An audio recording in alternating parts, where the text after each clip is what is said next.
Es ist die Zeit gekommen für noch intensivere Forschungen, dass mehr Wahrheiten zu erkennen sind und die Realität über Illusion steht. Den Ausgang zu finden.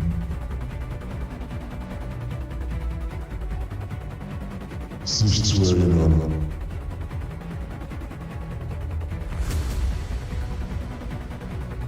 Das ist der Schlüssel.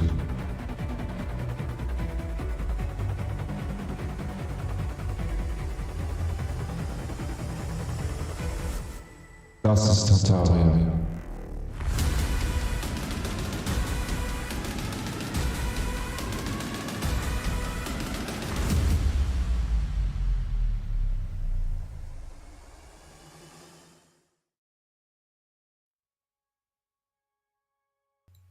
Jo, willkommen im Tartaria Channel. Kann man mich hören? Der Chat ist frei. Ihr könnt schreiben. Sagt mal Hallo im Chat. Sollte heute keine Latenzprobleme geben. Ich habe den Fehler gefunden.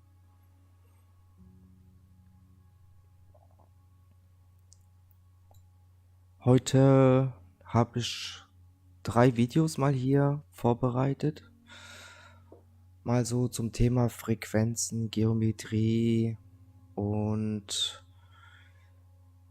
ich sag mal so ein Anschluss von Santos Bonacci, wo wir uns das letzte Mal angeschaut haben. Habe ich heute ein Video gefunden von einem Billy Carson aus dem Jahre, lass mich gucken. Nee, das ist etwas jünger. The Rule of Mind Among Waves aus dem Jahre 1987. Unglaublich. 1987 muss ich euch zeigen. Allerdings wieder auf Englisch, was ja kein Problem für uns ist. Englisch haben wir ja überhaupt keine Probleme, ist ja mit deutschem Untertitel. Ich denke, das ist gar nicht so schlecht, diese Thematik. Wir haben ja so oft über Frequenzen auch im Kanal gesprochen. Und diese 2 Videos hier finde ich sehr interessant. Einmal aus einer, ja, man kann schon sagen, fast 2 Jahrzehnten Sprünge. Ihr könnt im Chat parallel schreiben, das ist überhaupt kein Thema. Denkt bitte an die Kanalregeln. Da werde ich jetzt mich nicht weiter dazu äußern, ihr kennt das. Alles, was hier so politisch, religiös, aktuell interessiert hier nicht. Ist nicht geduldet. Seid so gut, unterlasst das. Ihr könnt zum Thema schreiben oder was mit dem Thema zu tun hat oder mit Tartaria. Der Rest fällt weg. Wird auch von mir gelöscht. Und wenn jemand meint, dann wird er gleich ganz rausgelöscht. Nur so nochmal am Anfang. Aber die meisten, die wo regelmäßig hier dabei sind, wissen das ja. Gut, ich werde euch jetzt mal den Browser freischalten. Lasst mich mal gucken. Den Browser schalten wir mal frei. Dann brauchen wir... Ihr dürft ruhig schreiben. Ah, übrigens, zu dem Santos Bonacci. Er hat ja, wenn ihr euch erinnert, über den berühmten Apfel gesprochen. Und mit dieser Form für die Hand. Ich habe wirklich die Videos gefunden von dem Typ. Möchtet ihr das zuerst sehen? Das sind nur kurze Videos, das sind 3 oder 4 Stück. Dass ihr das mal versteht, was die damit meinen. Und dann können wir uns die längeren Videos angucken. Wir fangen dann mit dem älteren an und dann mit einem aktuellen Video. Ich würde vorschlagen, das ist gar nicht so eine schlechte Idee. So, ich schiebe euch jetzt mal das hier rüber. Zack. So, Browser dürft ihr sehen. Und zwar ist es hier der Bill Haber. Dürften vielleicht einige kennen. Mache ich noch den Untertitel frei.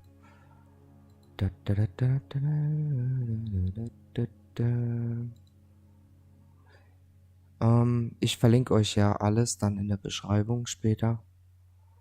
Ich würde sagen, wir fangen einfach mal an. Lautstärke und so weiter habe ich hier auf volle Lotte laufen. Sollte was sein, gerade im Chat mich benachrichtigen. Ansonsten fangen wir mal mit Teil 1 an. Dann haben wir hier noch Teil 2, Teil 3, Teil 4. Die ziehen wir jetzt mal einfach durch. Und dann machen wir das Video hier, Rule of Mind Among Waves. Und dann nochmal Billy Carson. Auch ein klasse Mensch. Ich glaube, ich habe da für jeden was dabei heute wieder. So, lange Rede, kurzer Sinn. Fangen wir mal einfach an.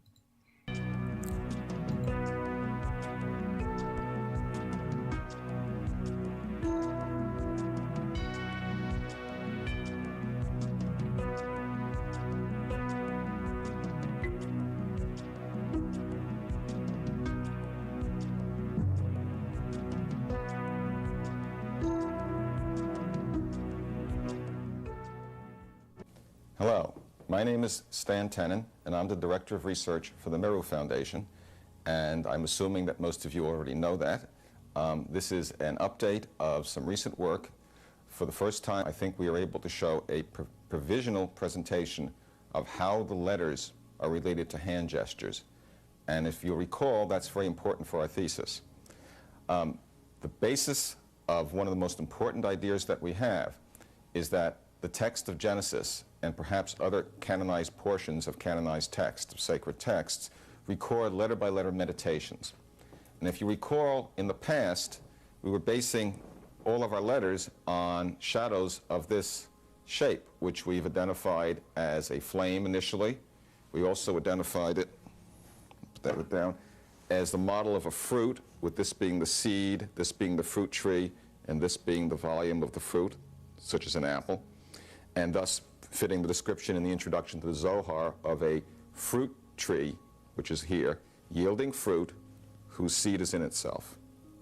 And this is a model, as I've said on the Matrix of Meaning for Sacred Alphabets tape, of naked recursion, a minimum geometric representation of a propensity of the universe to propagate itself, to recur, to re-embed itself, to put a new seed capable of growing into a tree with new fruit inside of every fruit on the tree. Continuous self-embedment. And as we know mathematically, self-embedment is a model for hyperdimensionality, and it's part of our thesis that hyperdimensional mathematical concepts relate to the space in which consciousness takes place. But there's a major problem with our thesis as we've presented it over the years, and that is it's been difficult to understand how you could turn this form around in your mind's eye so as to display the letters of the alphabet in the order given in a sacred text. If you can't turn the model around to display the letters in order, then you can't do the meditation. And to do that means you have to be able to visualize this form and rotate it somehow in your mind.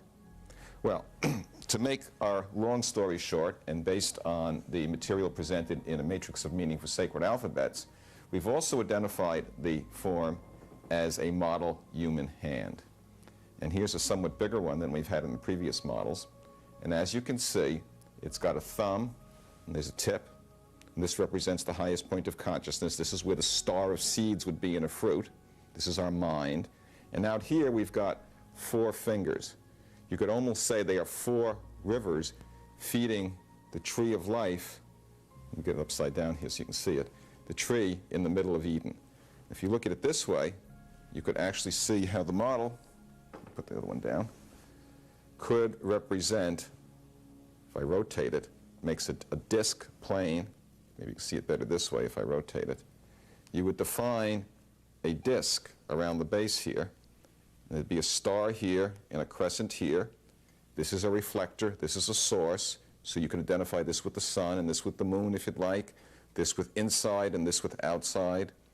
This is the seed. This again is the fruit. And the whole model is a model human hand. there would be 3 hands together, or 6 in some other configurations, that would make the whole fruit, and it depends on how it's arranged. I'll show you that hand very directly. This is important. If you look at a model fruit, here is an apple. Now, if this were a real fruit, if you went down the stem, you would come into the middle where there'd be a star of seeds in the middle, and the flower end would be here, and there'd be a hole. We could draw a deeper notch down the middle to go into the seeds in the middle. Now, the reason we realized this was a hand is once we had drawn these lines, which represent the edges of a particular kind of knot, which we'll get into later in the tape if we have time, or on a supplementary tape, what you realize is that this can be very much like a kind of bowling ball, where if you could put your thumb down into the middle, you could grasp between each of these edges, and it would look, if I can display it for the camera, just like a hand. Remember, my thumb is going into the middle, and what I'm saying is that each of these regions, from here to here, would be a hand.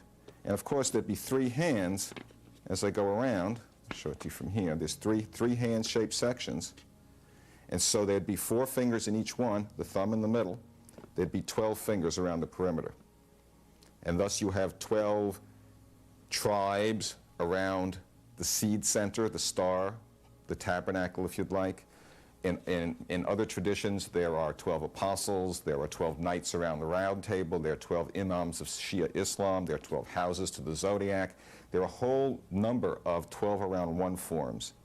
And in the middle, of course, if we were to open it, this disc, I don't know if you can see this very well, but the disc is the flat earth. This is where,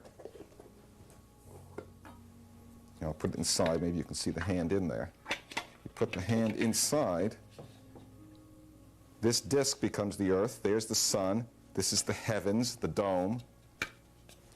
And what we've got in our model, again, is a model hand. Now, why a model hand? Well, now we're going to get back to the discussion. The hand, the human hand, is a form that is automatically possible to be visualized by human beings. Even a child, even a blind person, can see their own hand. If you close your eyes, you can try it right now with me on the camera. Just close your eyes and point towards something. Move your fingers any way you'd like. Move your hand any way you'd like. You can see where your hand is pointing. There, I'm saying how. Well, I know that my fingers are up and my thumb is pointing this way, well, etc. And when I open my eyes, I see it's correct. We each know our own hands. Now, since the letters are shadows of this model hand, as I tip my hand, I can immediately see the letters. And that's what we've found. Now, why should that be? Well, it makes sense because the hand is the means by which we project our conscious reality, our conscious wills, into the physical universe. We dispense our consciousness into physicality by means of the hand. The human hand is the human embodiment of a general projective principle. The Kabbalistic tradition teaches that the universe is created by the will of God, not the essence of God. We express our will in the physical world with our hands.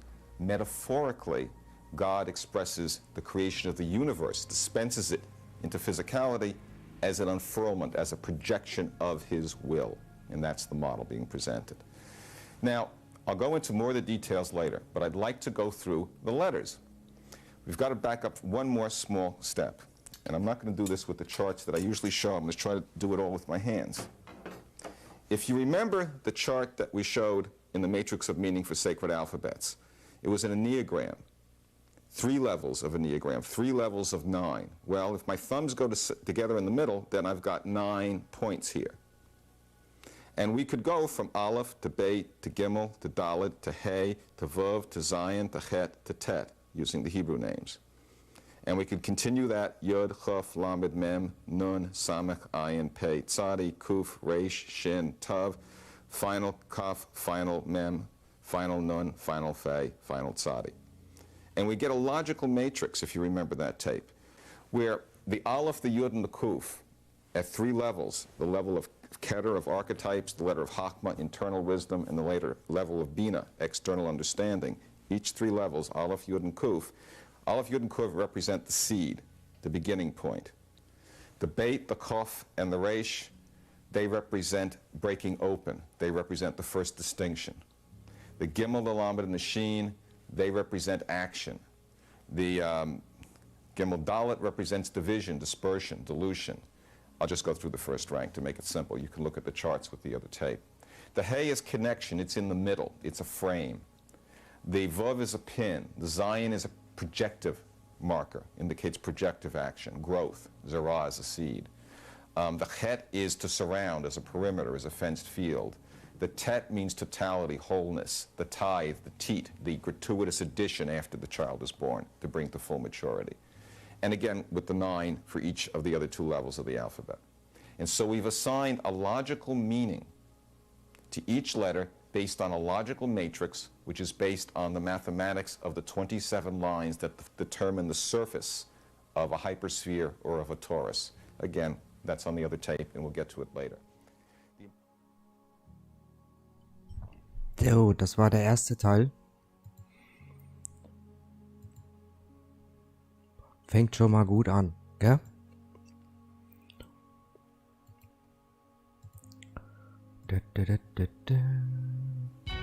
Weiter geht's.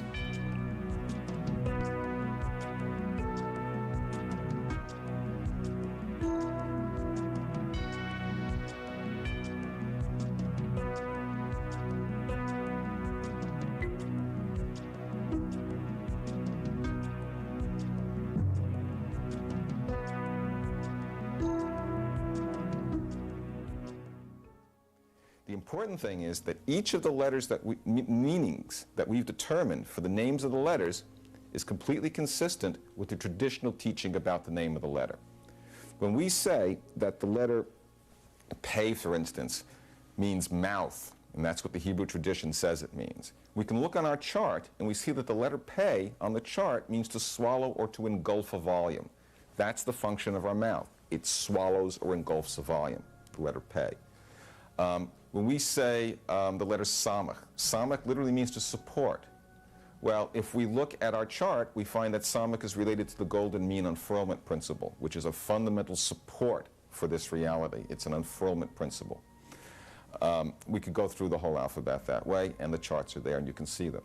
What I'm going to show you now is something most extraordinary and really interesting, I think, and that is the sequence of hand gestures that give you the letters of the alphabet in alphabetical order, with each gesture, the natural meaning of the gesture being the meaning of the letter that enables you to see that letter. The gesture enables you to see the letter when you're looking at it. I'll go through that again. I think I got a little confused in saying it, but we'll do it. And we're going to find that those gestures and those meanings are consistent with the chart and with the traditional meaning. And the motion I'm going to show you, and this is very important, this is not to be taken as a final determining path that I'm going to show you. There could definitely be changes and corrections, modifications and improvements. It should be a smooth, dynamic flow. Also, I'm only going to show you the letters in alphabetical order, Aleph to Beit to Gimel to Dalet to Hey to Vav, etc. If you're reading a text, you have to go between any letter and any other letter. And that's not the same as alphabetical order. That's why we believe in Sefer Yetzirah, the book of formation, they give a multiplication table for all the letters. And they take the 22-letter alphabet, they skip the letters that connect to themselves, and they go Aleph times Beit, Aleph times Gimel, Aleph with Dalet, Aleph with Hey, Beit with Aleph, Beit with Gimel, etc., the whole multiplication table. You multiply it out, you get 231 possibilities, not counting reversals. We would have to master all of those 231 transitions before we could actually read the text. That's the next step. Let me get the path of unfurlment on the record for you so you can see it and start to play with it. I'm going to go through it relatively continuously, and then I'm going to go through it and tell you the names and the meanings of the letters, and then maybe we'll focus in on the individual letters and talk about them a little bit also. Remember, these are provisional. I can see the letter that I'm telling you about in my right hand as a shadow of the model hand. If you were to look through my left hand into my eyes, you would see the same letter in my left hand. Now, we'll show that to the camera in a few examples later on. Let's just do it. Okay, here are the hands in my hand.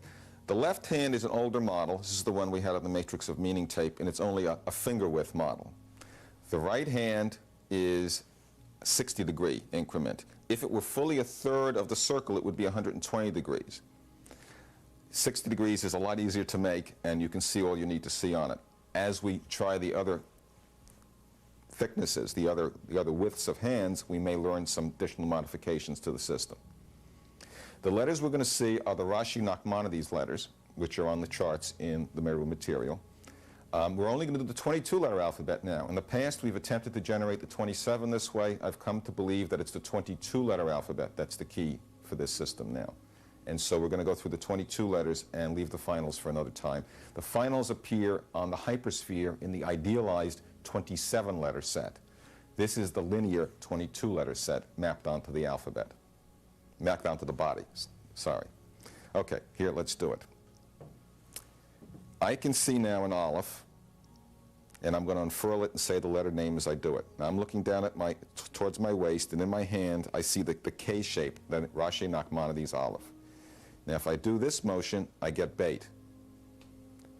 Gimel, Dalet, Hey, Vav, Zayin, Chet, Tet, Yud, Chof, Lamed, Mem, Nun, Samech, Ayin, Pei, Tzadi, Kuf, Resh, Shin, Tav. I'm going to go through it again. Aleph, Beit, Gimel, Dalet, Hey, Vav, Zayin, Chet, Tet, Yud, Chof, Lamed, Mem, Nun, Samech, Ayin, Pei, Tzadi, Kuf, Resh, Shin, Tav. And you'll notice I did it with my eyes closed. It's actually easier to do with your eyes closed. And once you've done it for a while, there's no need to even have the model. These are not to be taken as some sort of an idol that is a special thing.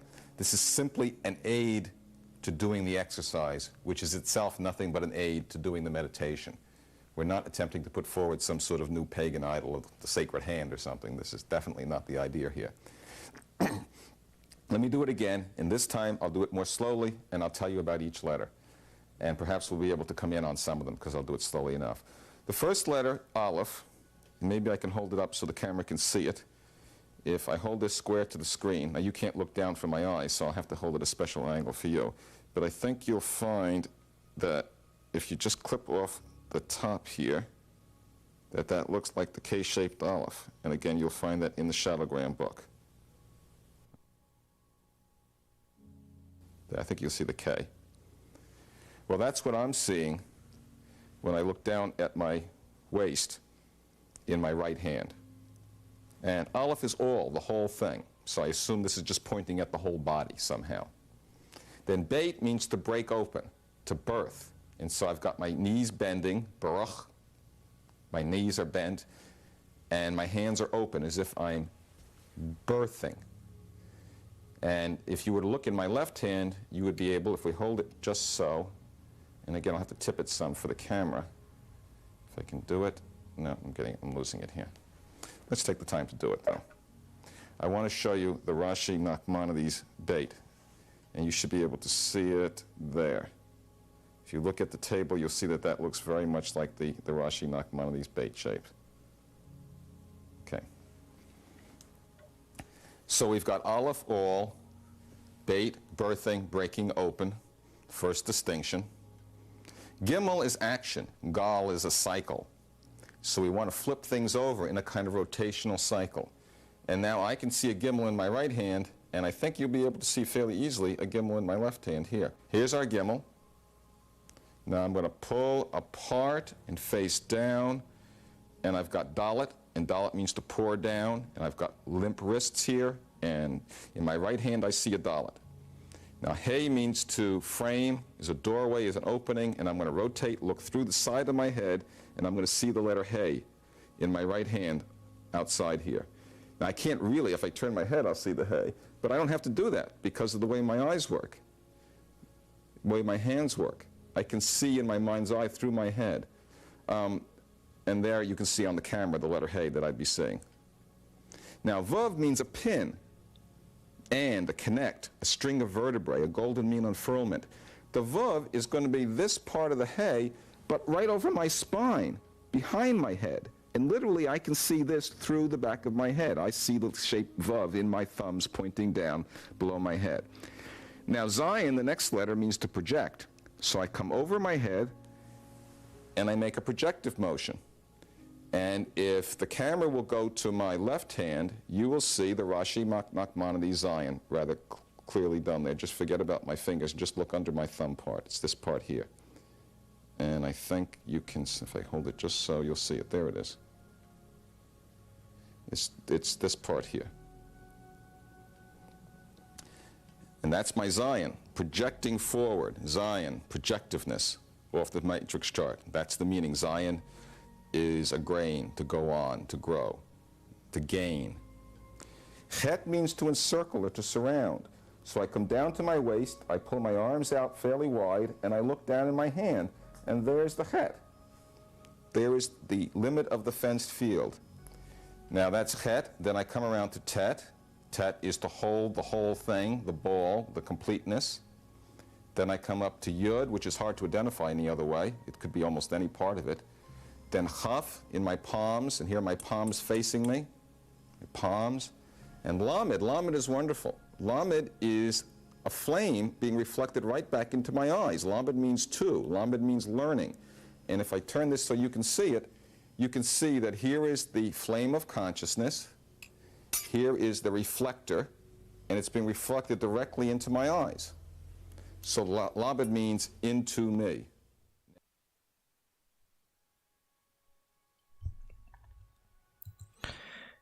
Ja, ich muss jetzt gerade mal überlegen, wie ich das am besten google.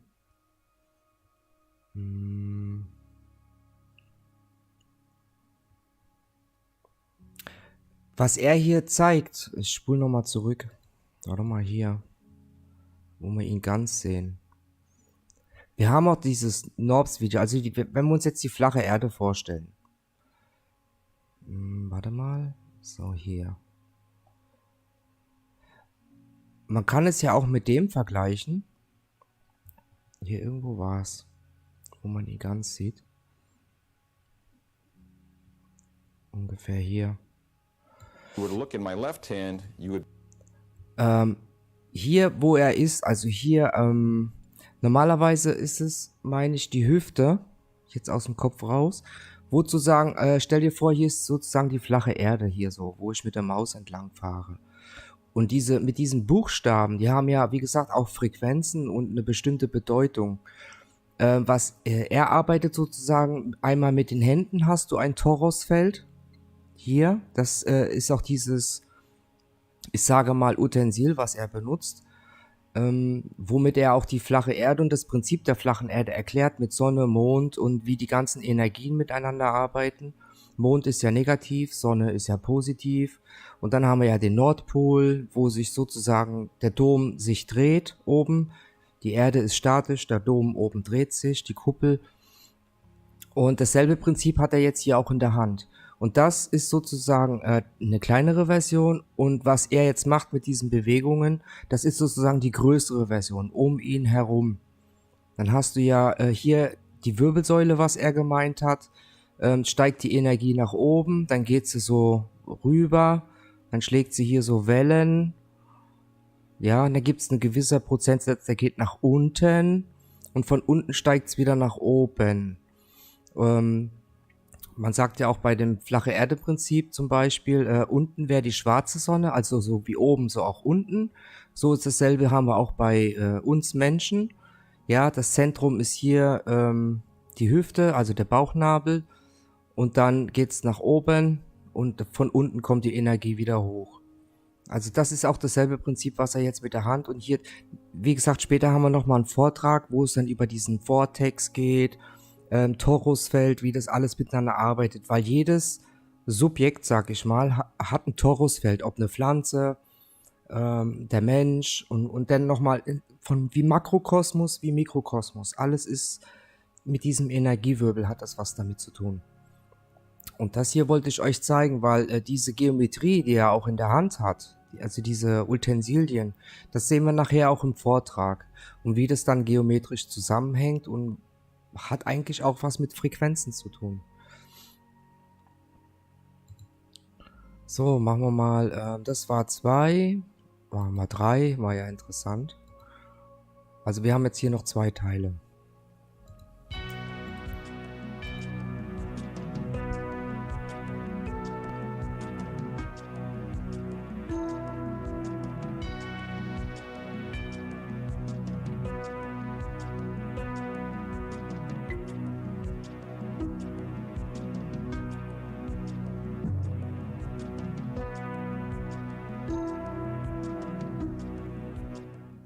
Now, mem means from or source of, and I'm projecting from my throat. And I see a mem right here, right in front of me. You should see it in this hand, and if I hold it just so, you will. There's the mem.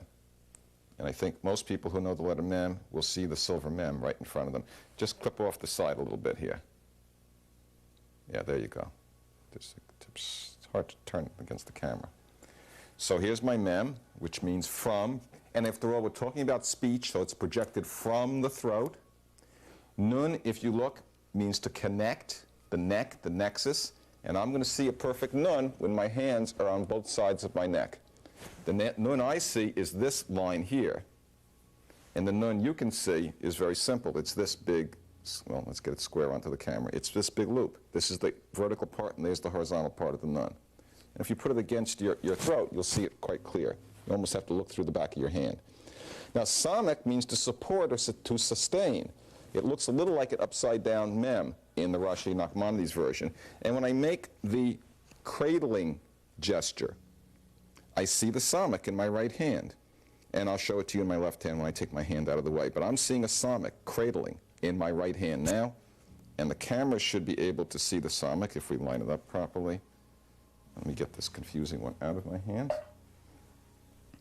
And the camera should see the samek. If I get, there it is, right there. And if you look on your chart of Rashi Nachmanides letters, you'll see the samek shape. So I've gone from mem to nun to samek. Now ayin means eyes, sight line. And again, the ayin is right here. Put my hands alongside my eyes like blinders on a horse. And in my right hand, I see the letter ayin. And you can see quite clearly the letter ayin in my left hand. Getting the angle right may be a little tricky for the camera.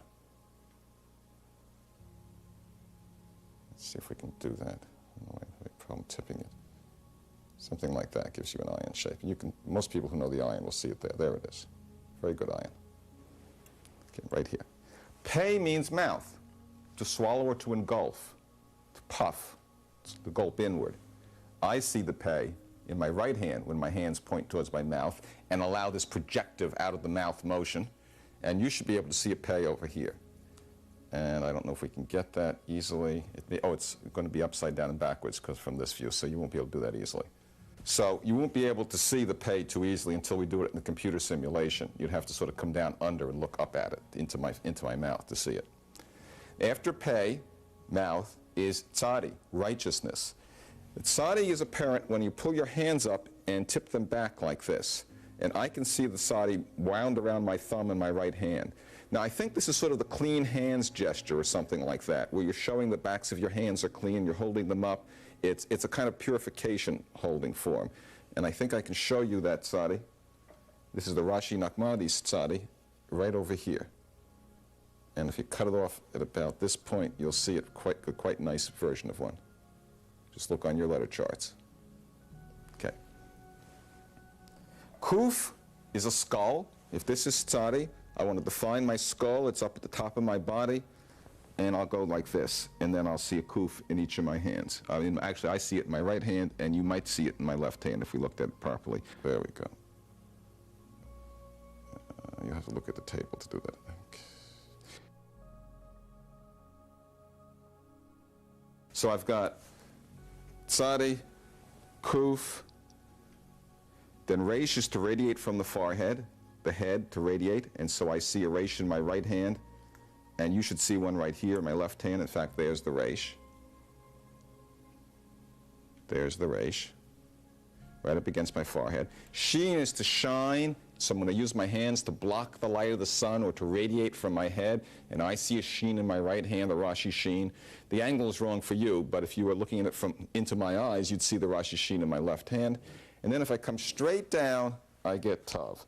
It's an upside down, backwards kind of olive, sort of a backwards olive, and it means points back to myself. Again, Tav on our chart means itself, selfness, self-reference. Now let me go through it again, and I'll say them another time. Aleph, Beit, Gimel, Dalet, Hey, Vav, Zion, Chet, Tet, Yud, Chuf, Lamed, Mem, Nun, Samech, Ayin, Pei, Tzadi, Kuf, Resh, Sheen, Tav. I'd like now to share with you a few additional ideas as to what this form has been identified with and show you a few other odds and ends about it that I didn't get to a little earlier. It's a hand. We know that. A general projective principle. We talked about that at the beginning. What we have is a flame of consciousness and a reflector. We have a sun, a star of seeds in the middle of a fruit, and a moon, a crescent surrounding it. We have, if you remember, there's a description of Torah on one foot. This is the 1 foot, and this is not a golden mean spiral, but it's a golden rule function, which is more fundamental than a golden mean spiral. And so that's Torah on 1 foot as it's come down to us. Rabbi Hillel is quoted as saying, when challenged, the emperor wants to know what Torah is, tell me while you're standing on 1 foot. Rabbi Hillel says, don't do to anyone else what you wouldn't want them to do to you. Go and study the rest as commentary. And that's come to be known as Torah on 1 foot. This is an expression of that self-embedding principle. Don't do to anyone else what you wouldn't have them do to you is another statement of self-embeddedness. You could take this to be related to Plato's allegory of the cave. Here is the cave part, here is the light, and the human plane is in here, in between, and we see reflections on the cave wall from the light. I mentioned Aladdin's lamp, obviously the flame and the reflector. An interesting aspect of this, which I haven't mentioned before, is that while it's a hand on one hand, notice my thumb is coming up where the stem would be. If this were an apple, I've got half an apple here, the stem would be up on the top. If I grasp it in my left hand, and remember there is a stem coming out here, then it is the scabbard and hilt of a sword, which shows up in some of the mythology of some peoples that have made use of these models. Also, you can see why you'd get scimitar forms because of the sculpting of this, and people could interpret it as a scimitar. If you look at some of the ancient Egyptian iconography, you'll find Horus hawk shapes and other bird shapes, and I think if you look at this form from certain angles, you'll see how its outline is very hawk-like. This would be the beak. If you also look at some of the iconography of ancient Egypt, you find what the archaeologists call the double crown of Egypt on the pharaoh's head.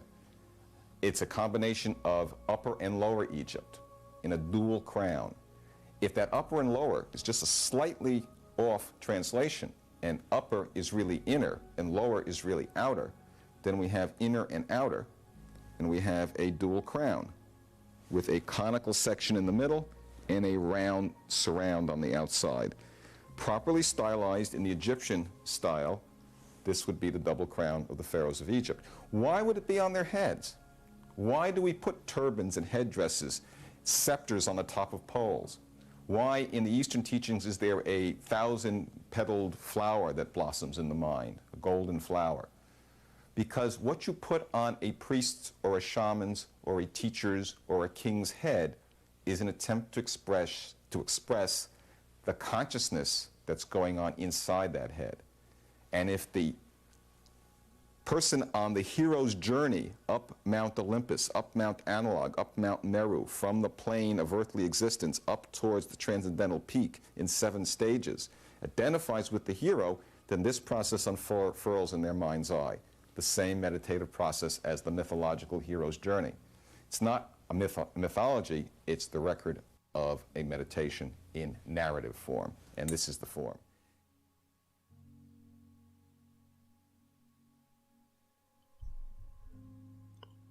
Jo.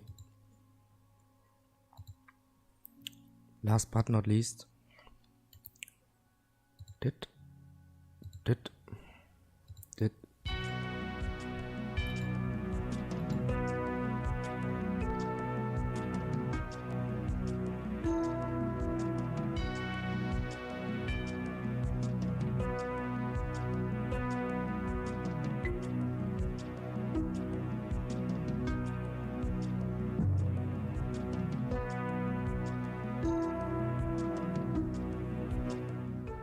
If we examine the descriptions of the Sufi poet Rumi, where he describes the Mevlevi Sufi round dance, this is the cypress tree in the middle of the garden, and this is the round dance. And if you read the description carefully, you'll see it fits this form, a dynamic motion in the body.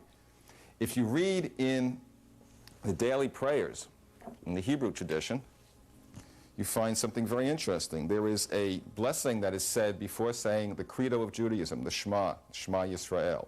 And the blessing says, he who illuminates the earth, blessed are you, Hashem our God, King of the universe, who forms light and creates darkness, who makes peace and creates all. And what the teaching in the prayer book is that when you say who creates darkness, you touch the head tefillin. And when you say who creates light, you touch the arm tefillin. Did I get that right? If I didn't, I better get it over again.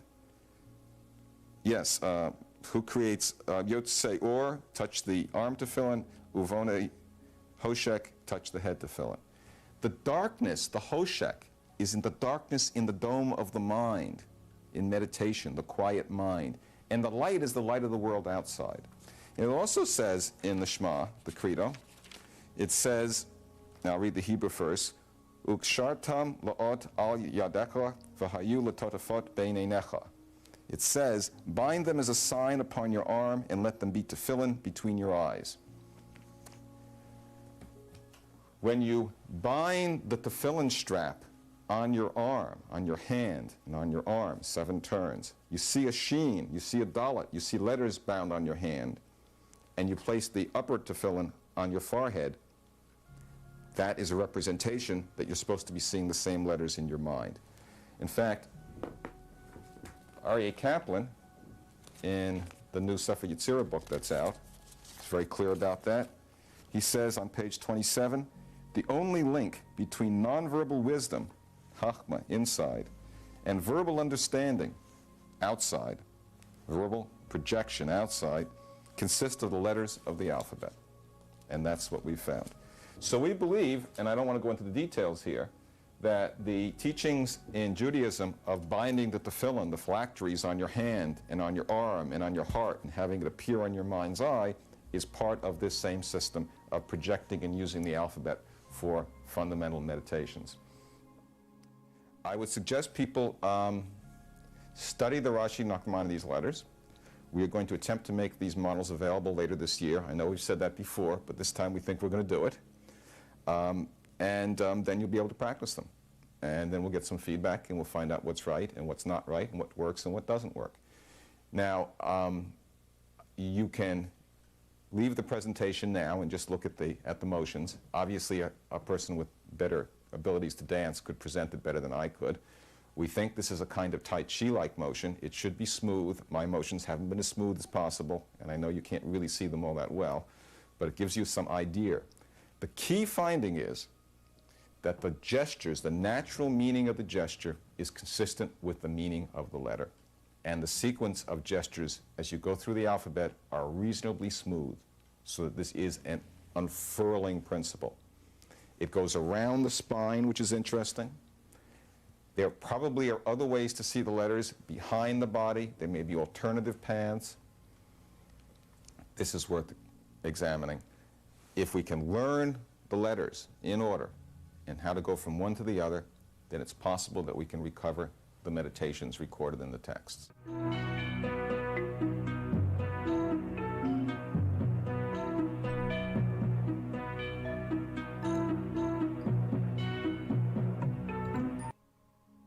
So, jetzt haben wir mal hier so eine ziemlich umfangreiche Einführung bekommen.